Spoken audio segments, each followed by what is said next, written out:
Z upoważnienia Koła Emerytów, Rencistów i Inwalidów w Gomułnicach proszę księdza celebranta, księdza proboszcza Andrzeja Molendę o poświęcenie sztandaru naszego koła.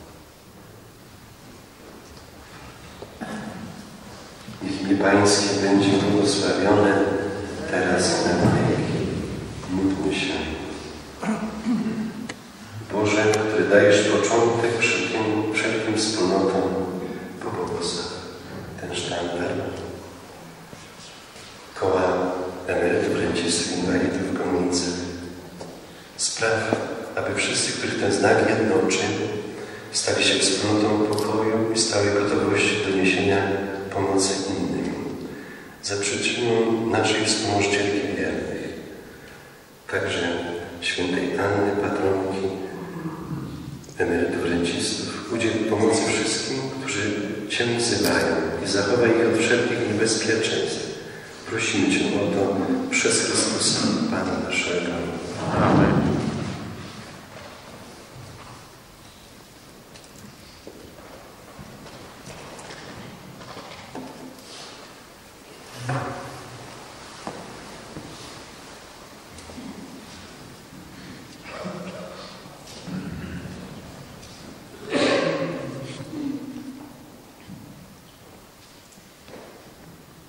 W obliczu Boga Wszechmogącego i Matki Bożej Wspomożenia Wiernych, patronki naszej parafii, przyjmujemy ten poświęcony sztandar jako najcenniejszy symbol naszej koleżeńskiej i organizacyjnej wspólnoty.